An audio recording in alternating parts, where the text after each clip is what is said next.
Hey YouTube, it's Ian again because it's Wednesday. I almost forgot with Thanksgiving like tomorrow. I am recording my video for your Paperboy collaboration channel. This week's topic, I'm going to put a trigger warning at the beginning of this video because some of the things that I say may be a little bit upsetting to some people. But if you get upset by this, then it may be about you. So let's just dive right into it. This week's topic is being trans a trend or a phase?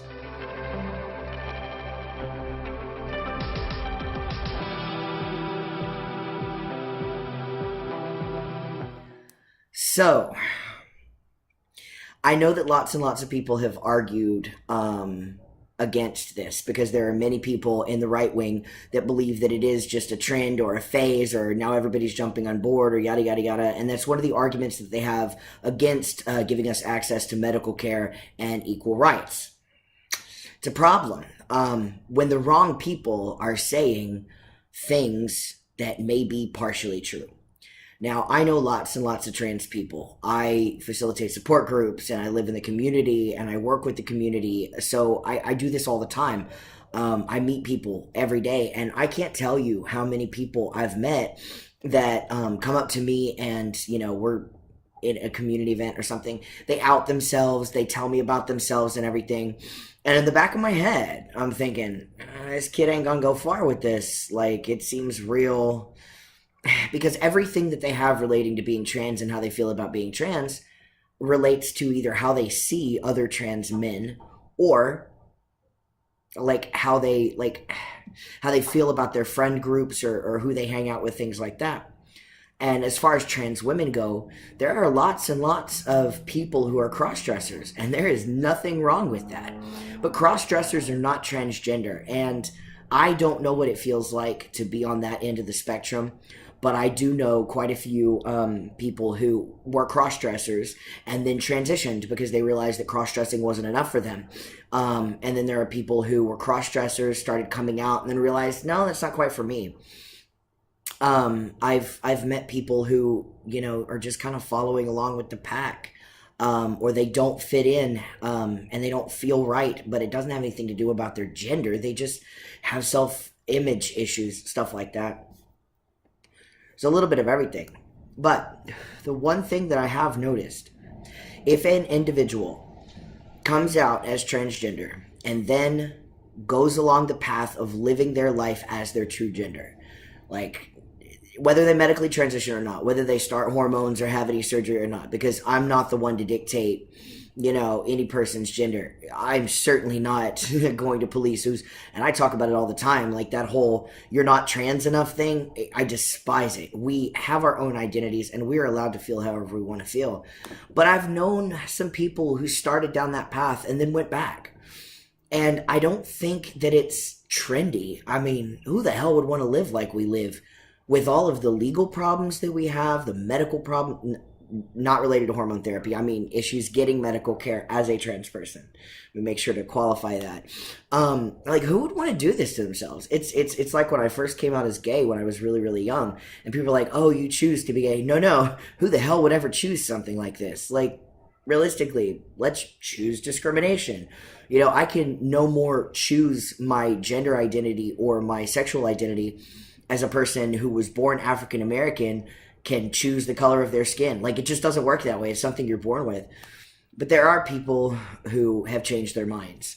There are people who have begun medical transition and they realized, holy crap, that wasn't for me.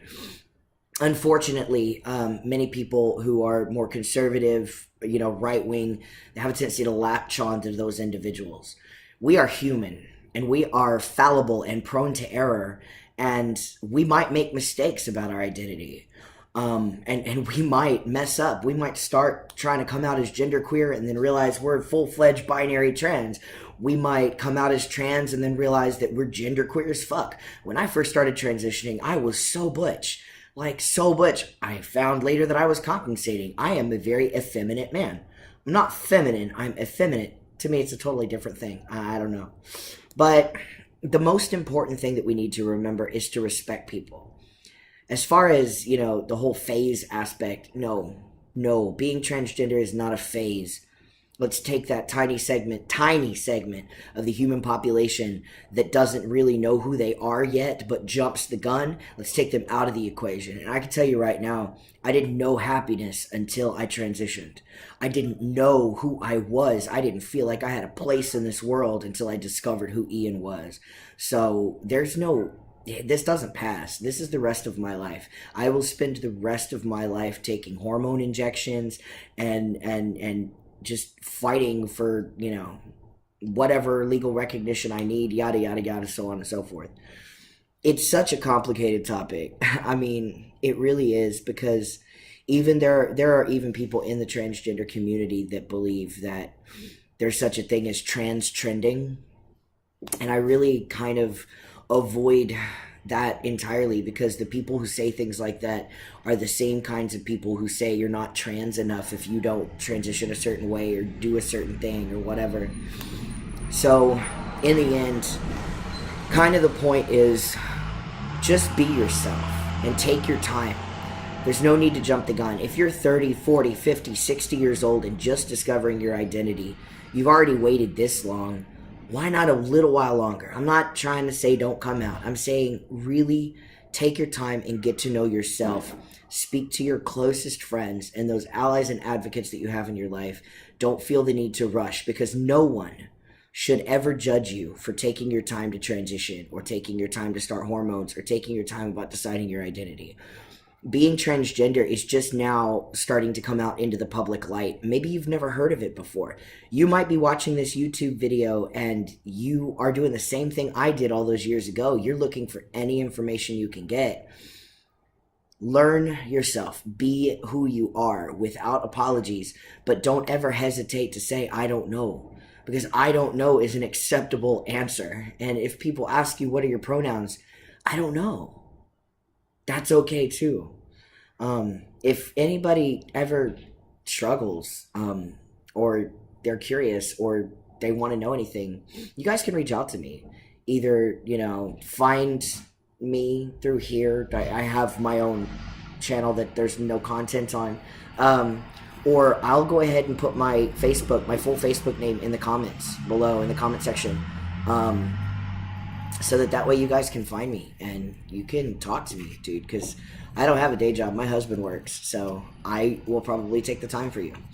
Anyways, so that's my video for this week. Kind of rambling a little bit. I have trouble getting my thoughts together when it comes to this topic, so I apologize. As always, if you would like to become a paperboy, I am actively seeking Spanish-speaking paperboys, because I'm from Texas, so Spanish is kind of a thing. But anyone, anywhere around the world that watches these videos that wants to become a paperboy, send a short video just telling us a little bit about yourself and why you want to become a paperboy. You'll find the email to send it to in the comment section below. And watch the next video that is going to pop up here in just a second, and make sure you subscribe so you can keep up with all of the updates and videos on our channel.